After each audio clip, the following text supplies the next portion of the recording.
Welcome back to the show, everybody. Check out these headlines we have for you here. U.S. government playing tricks on us and the world. We're going to take a look at that in the Freedom Zone. We got linqto. We got Bitcoin ETF, Ethereum ETFs, Tether, Stay or Go, Stellar, Moneygram. Automated market maker vote. We're getting near, ladies and gentlemen. We're going to touch it. MasterCard, Ripple, XRP, BIS, HKMA, and Ripple again, and so much more. Somebody roll that beautiful intro.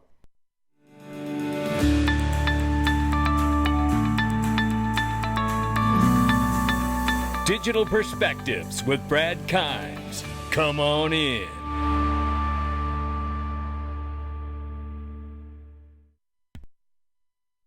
Welcome back to the show. You can follow us on Twitter and YouTube for exclusive content. Right now, $1.63 trillion market cap for crypto. The market is up 2.7%, but not after bleeding heavily yesterday. We won't want no 2.7% because, boy, did we take a hit yesterday. Things were just off the cliff.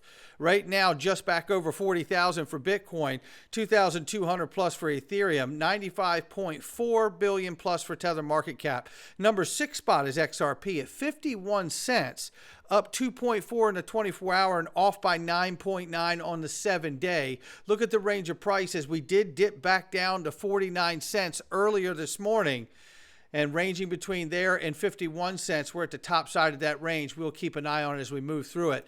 Look, I want to tell you about this because this is very exciting. Now, it gets more difficult all the time to get Ripple back on linqto. And little birdie's telling me today it's going to be back on the platform. Now, I don't know if you're aware of this, but I just want to share with you the process of how linqto goes about getting shares of all of these companies. They can't pick up the phone and just call Ripple and order more. They can only get these shares from shareholders, people who already have it, employees and other things like that. So this is a very, very tricky process that takes a lot of intense conversations and dialogue and negotiations for linqto to make that happen. And it's amazing that they do. But you remember, we went through about a month where they couldn't get any. And we know that they have intentions to go public or have some kind of a public exit once this case is truly finished with the SEC. They've made that clear that the case is first, but they do want to IPO. So think of that for a moment and how rare this will be. The window of opportunity is closing to get your place in the portfolio with Ripple. So make sure you do that today when you see it available. And listen, I'm trying to get some too. So don't shut me out. Be polite. Don't wait. Or actually do wait. Let me get mine in there. I got work to do this morning. You guys do this to me. You'll go in there. You'll order it. You won't think of nobody but yourself.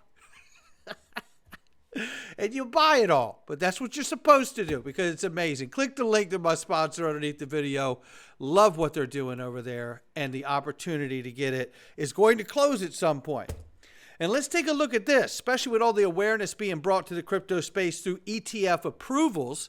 Here's a little visualization of who's winning the race here. You can see the Fidelity, BlackRock, and Changing Lanes, and they're all fighting to get the biggest volume out of all of it so they can be the winner of the ETFs, where then they can draw the most client attention to their fund, right? That's what's happening now. But think of it for a moment, because it's not just as simple as that.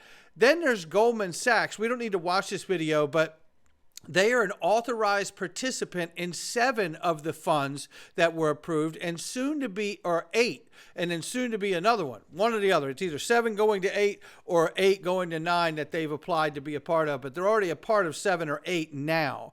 So that's Goldman Sachs deeply involved.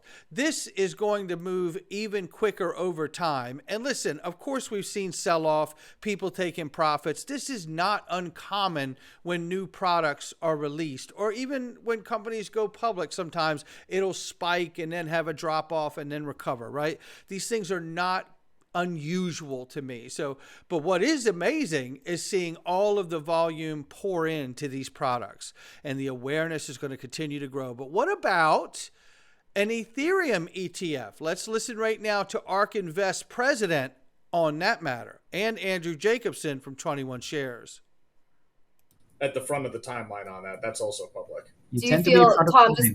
just curious, do you feel confident because of the approval of a Bitcoin spot in the same vein they'll approve the Ethereum spot, or do you think regulatory uncertainty might stand in the way? Just quickly, what's your take? I'm curious.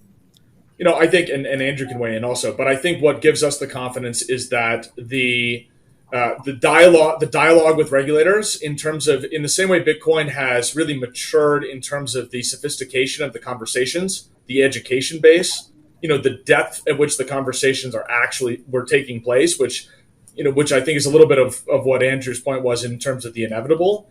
Obviously, this is riding, there's a lot more of a base to build off of, both from legal principle, from execution in the market, just philosophical ABC, and also the infrastructure that, sits underneath and behind this is now not hypothetical. It's on paper and it's operating. So I think that for all of those reasons, some of them legal, some of them operational, some of them philosophical, some of them just purely educated, this is not the same place where we were in the, on the timeline for Bitcoin at this stage. So it's not going to be another 10 years. So look, they're excited and they're looking for this to come pretty quickly. The question a lot of people have in the community is because Ethereum had a free pass and because there are still moments where Gary Gensler will not come out and truly declare whether Ethereum is a security or not. Remember, Fred Rispoli from HODL Law forced the SEC to reveal that they had not yet made a decision on Ethereum. So that is the official stance of the SEC. Will that affect the rollout and approval of an ETF? Then there's this. Tether is the 16th largest holder of U.S. Treasuries.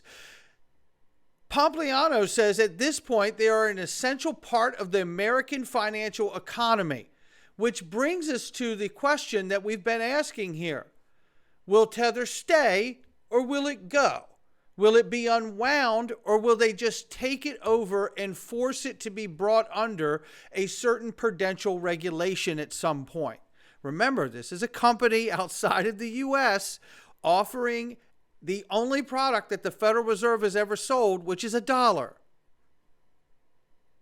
Maybe that's why the Secret Service and the FBI have partnered with USD Tether. Remember, the Secret Service was created to chase down counterfeiters of the U.S. dollar. Just saying. Then there was this. Remember a few months ago when Alex Holmes from Moneygrams had a really, really weird take on XRP and Ripple and the partnership that they had, which was in 2019 very strong. And Alex Holmes was very bullish and happy about the relationship because I saw him talk about it in person at Swell 2019 in Singapore.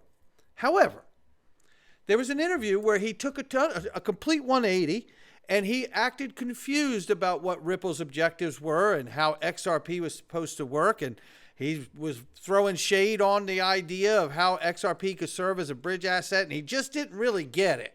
I'm paraphrasing, but that's basically what he was saying.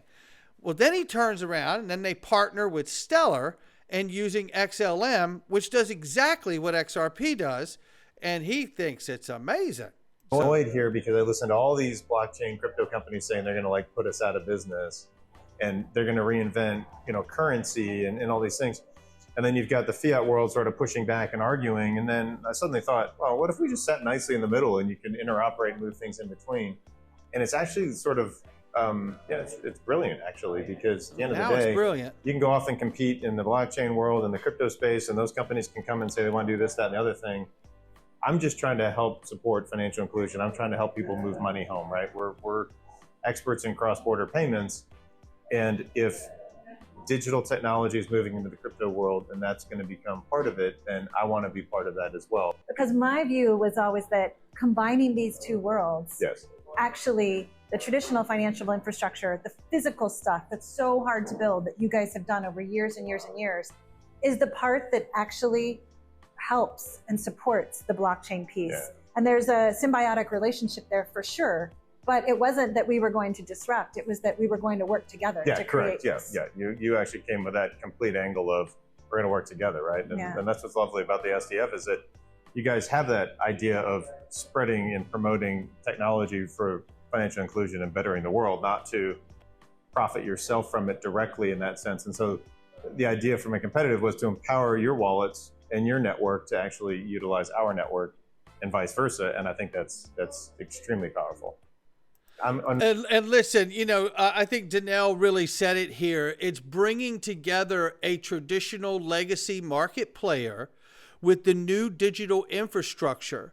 That is really where the touch happens, where you really say to yourself, there's change. There's use case utility. That's where it is.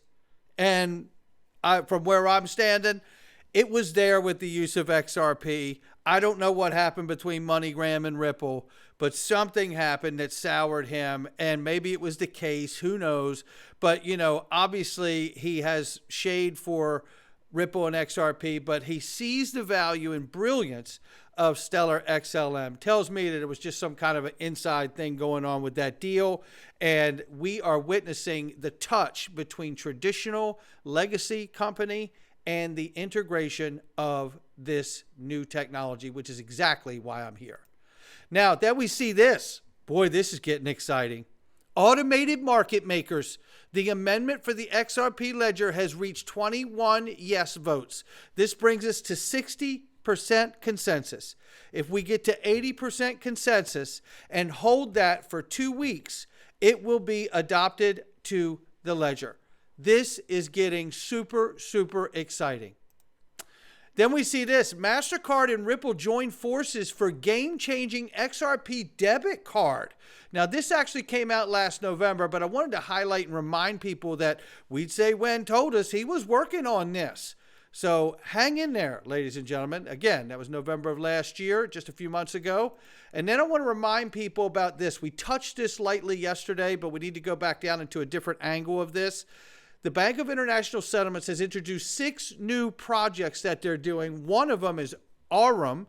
The CBDC project will explore the privacy of payments in retail CBDCs. Retail CBDCs. And this here I wanted to read to you out of this article about this. Central banks are actively examining the potential for novel technologies to help deliver in their mandates, she stressed. Project Aurorum is a joint collaboration between the BIS Innovation Hub Hong Kong Center and the Hong Kong Monetary Authority. Okay. Well, that's where I need to remind us all again. Ripple joins task force for the BIS for cross-border payments. And guess what? Got to remind you about the Hong Kong Monetary Authority, and Ripple will participate in their pilot program.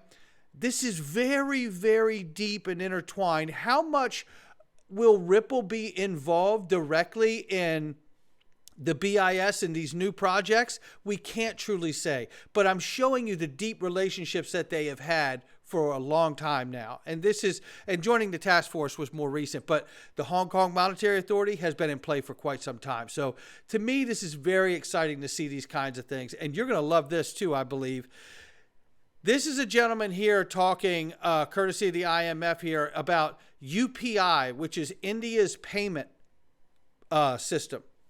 And this is exciting to me. Now, that's where he says UPI, but the second clip I want to play. Technology, and CBDCs have a major role because CBDC can really facilitate efficient, cost-effective, and faster payments across jurisdictions. For cross-border payments, for cross-border transactions, CBDC can provide the solution. Even today, time is taken. Bank-to-bank transactions do take time.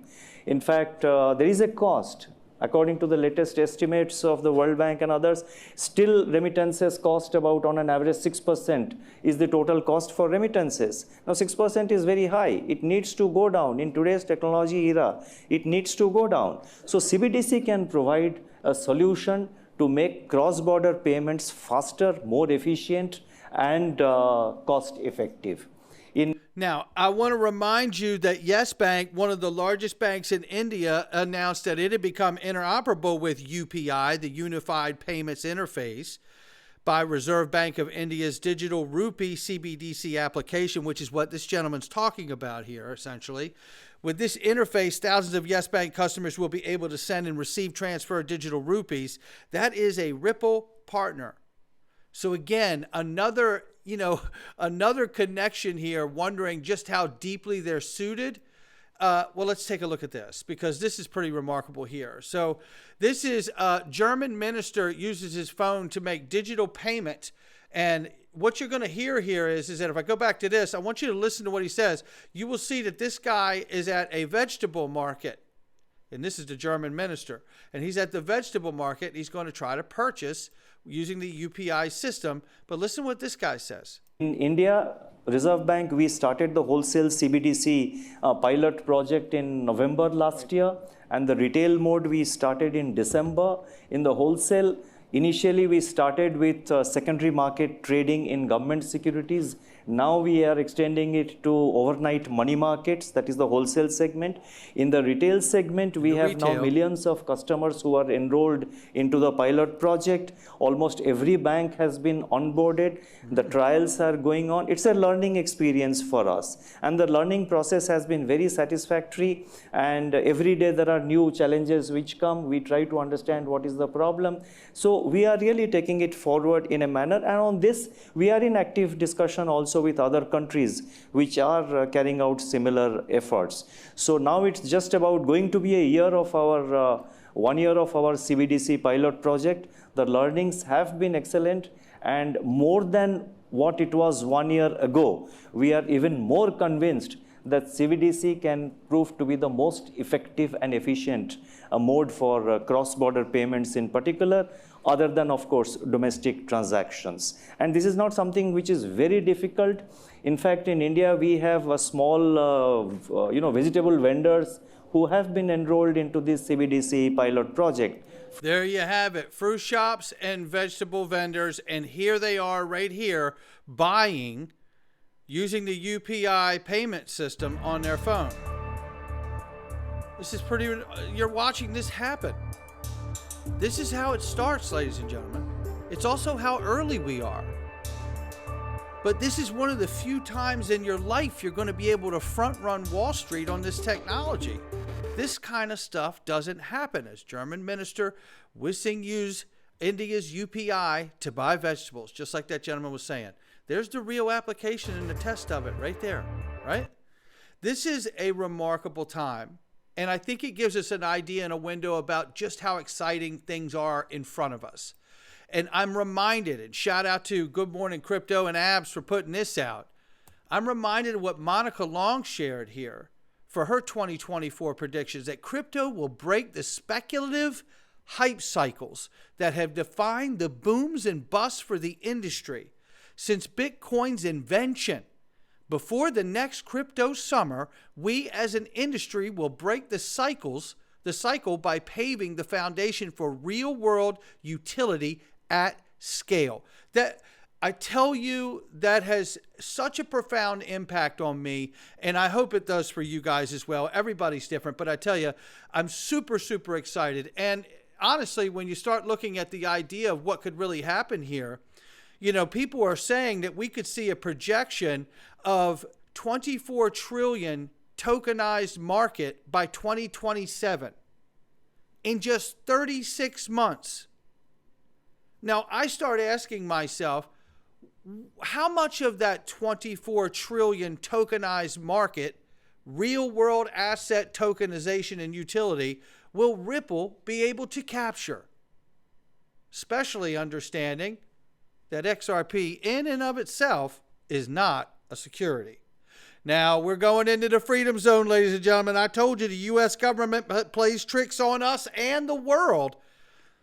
And contrast what I'm going to show you, we have to really balance it with new things that are happening in the world that can be very dangerous and damaging.